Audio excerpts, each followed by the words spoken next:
I'm going to read a paper done by Kathleen Manchester in October of 1952 called The British Central African Federation Plan. Kathleen Manchester was the daughter of Thomas Manchester, who was one of the fighters for fair working conditions and rights of the laborers of St. Kitts and Nevis. And she attended the University of London, where she achieved her master's degree in business administration. So I'm going to read her British Central African Federation Plan. Of course, her handwriting, I'm reading it from, so I may stumble a bit, so please bear with me. Territories concerned are comprised of Northern Rhodesia, Southern Rhodesia, Nagaland. Some of the economic reasons for the proposed federation are all the territories are rich in raw material. In particular, Northern Rhodesia owes its prosperity to base metal mining, primarily of copper and to a lesser extent of lead and zinc. The exploration of iron ore and coal deposits in progress, but railways for transportation are a vital necessity. Railways would also provide better communication between the three territories. From Africans, the chief objection to federation of federal government is that under the proposed scheme, representation would be 2/3 European and only 1/3 African. Also, Europeans appropriated to various boards, say the African Affairs Boards, to safeguard native rights, very often are merely official birds passage and are therefore not resident in Africa long enough to have an overall picture of political events, neither have they the vested interests of permanent settlers. The question of closer political association has been under consideration since 1939, when a royal commission under Lord Bledsoe had concluded that I can't make out that was not ripe for federation, but had recommended the establishment of regular consolidative machinery, which had been set up in 1945 in the form of the Central African Council, a growing consciousness of the limitations of purely consolidative machinery, however, to the revival of the idea of closer political association, and on November 8, 1950, Mr. James Griffiths, the colonial secretary, had informed the House of Commons that the government had decided on a fresh examination of the problem. London Conference. The further conference on federation of territories, which had been provided for in earlier discussion in January and February 1952, met in London in April 1952 and reached agreement on a draft constitutional scheme. Those taking part included, for the United Kingdom, Lord Salisbury, Secretary for Commonwealth Relations, Mr. Oliver Littleton, Colonial Secretary, Mr. Lennox Boyd, Minister of State for Colonial Affairs, Mr. J.G. Foster, Under Secretary for Commonwealth Relations, senior officials of the Commonwealth Relations and Colonial Office. For Southern Rhodesia, Sir Godfrey Huggins, Prime Minister, Mr. E.C.F. Whitehead, Minister of Finance, the Minister of Internal Affairs and Justice, the Minister of Native Affairs, Mr. R.O. Stockill, Leader of the Opposition, Mr. W.H. Eastwood, representing the Rhodesian Labour Party. For Northern Rhodesia, Sir Gilbert Rennie, the Governor, Mr. Roy Walensky, Leader of the elected members in Legislative Council. For Nagaland, Sir Godfrey Goldby, the Governor, and Mr. H.N. Parry, Chief Secretary to the Central African Council. The Southern Rhodesian delegation included two Africans, Mr. J.N. Yukomo, General Secretary of the Rhodesian Railways African Employees Association, and Mr. J. Z. Sabanu, a journalist. The official African delegations from Northern Rhodesia and Nagaland, which were drawn from the Legislative Council, the Northern Rhodesian African Representative Council, and the Nagaland African Protectorate Council, were present in London. However, they refused to take part in the conference on the grounds that Africans had already rejected federation in principle and that the conference had been privately arranged between the colonial secretariat.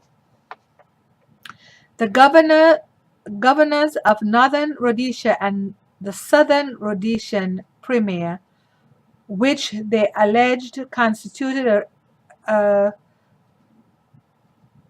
repudiation of the resolution passed by the Victorian Falls Conference.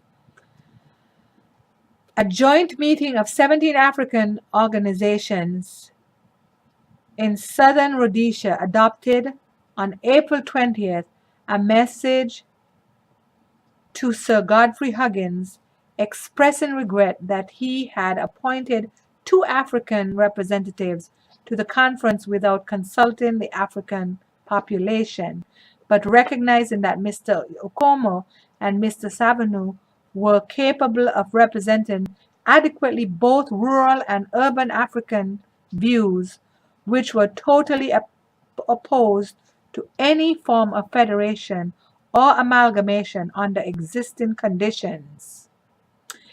In this reply, Sir Godfrey Huggins stated that he had invited Mr. Okomo and Mr. Sabanu without asking their views on federation in order to enable them to express their own views and those of other Africans, and stressed that they were not in any way committed by their attendance at the conference either to support or to agree with anything which might emerge from it.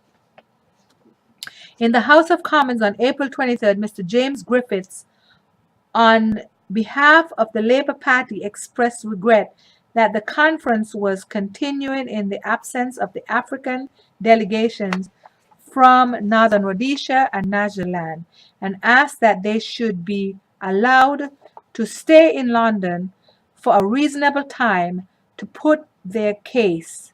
In reply, Mr. Lennox Boyd said that although arrangements had been made by their governments for delegations to return on April 24th and 25th, the two governors would be willing to arrange for them to stay.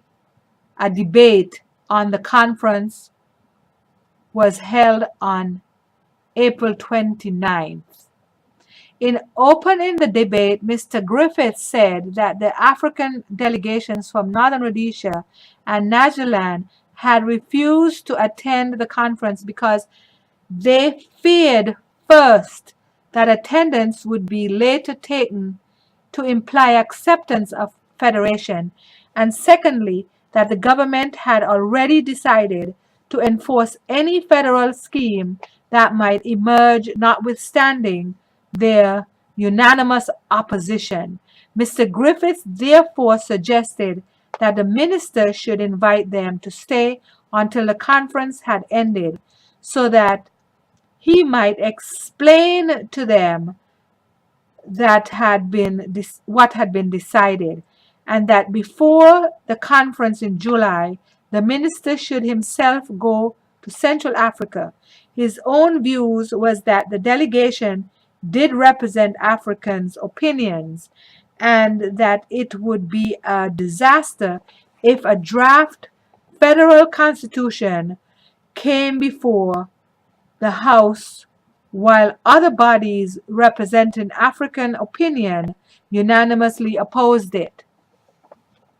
Mr. Littleton then emphasized that the purpose of the conference was not to reach decisions, but to prepare a definite scheme in as final a form as possible, as a basis for discussion in Parliament and in the territories.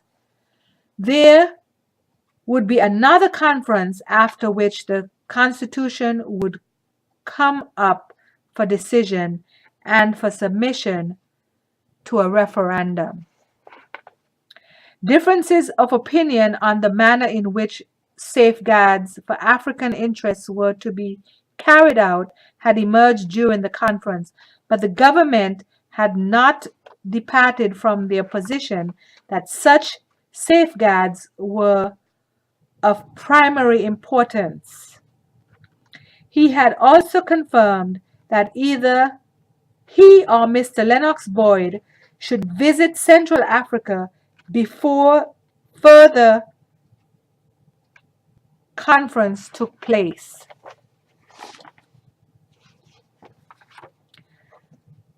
Mr. Stanley Evans, Labour, who led the parliamentary delegation which visited Central Africa in August 1938, appealed for a bipartisan policy in colonial affairs. He warned the House that fifth province of the Union of Southern Africa, and declared that a substantial subsidized Afrikaner infiltration into southern and northern Rhodesia was already in progress. Mr. Evans then declared that he did not accept that the African delegates should have the power to veto something which he regarded as in the best interest of the vast majority of Africans.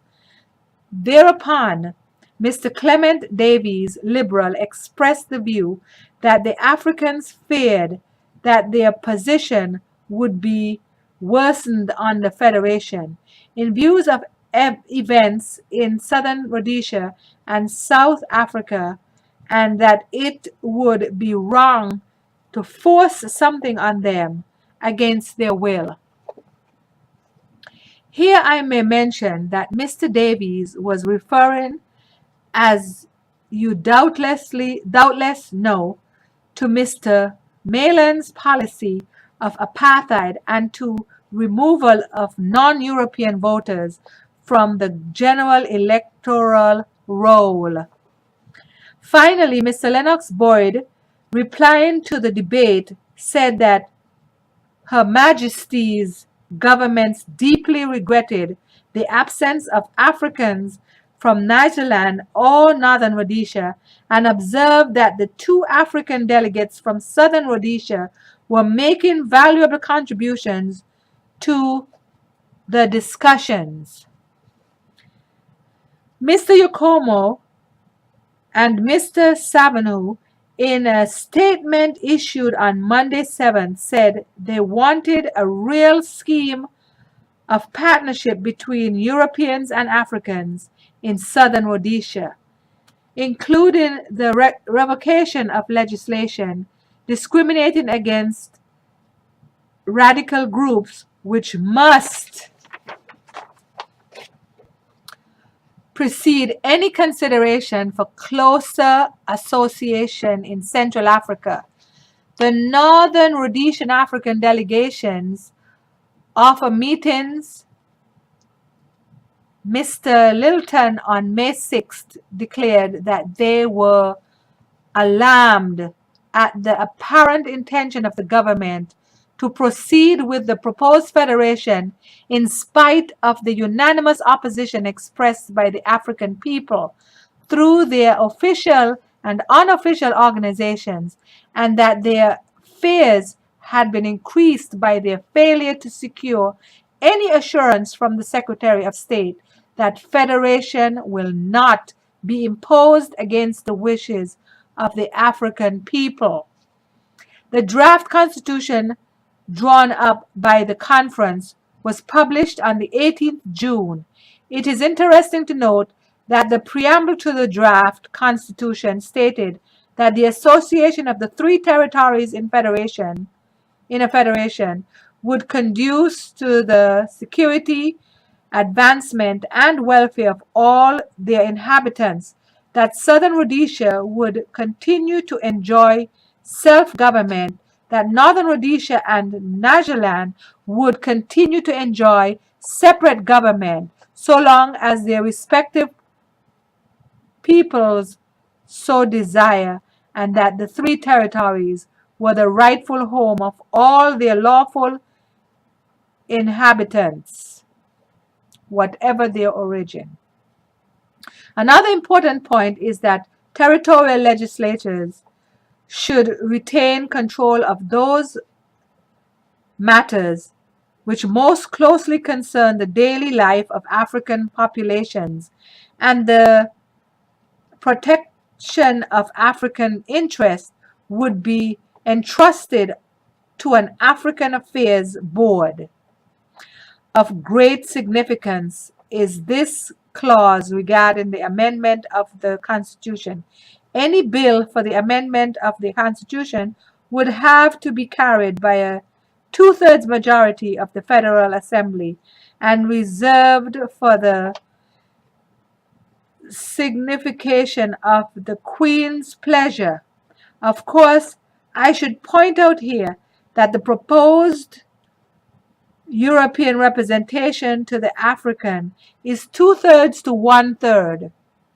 However, if a territorial legislature or the African Affairs Board objected to any bill to amend the Constitution, the Queen's assent to the bill could be given only by order in Council, which would be laid in draft before the British Parliament.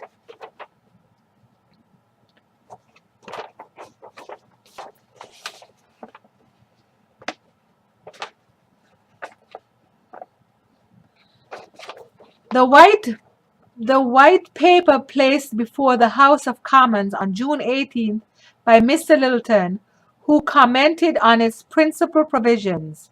In emphasizing the safeguards for African interests, he referred to the continuance of the protectorate status of the two northern territories. The federal scheme was debated in the Southern Rhodesian Legislative Assembly from June 23rd to 27, when it was defended by Sir Godfrey Huggins, and after members of the government, but strongly criticized by Mr. Stockill, leader of the opposition. Sir Godfrey Huggins stated that the franchise is a privilege to be exercised by those who have attained a certain standard. At the same time, we must not deny opportunities to all people to obtain that standard, and must by all means in our power encourage them to do so. Such a policy, while ensuring always the existence of a representative government, of a responsible government, will be a safeguard against communism.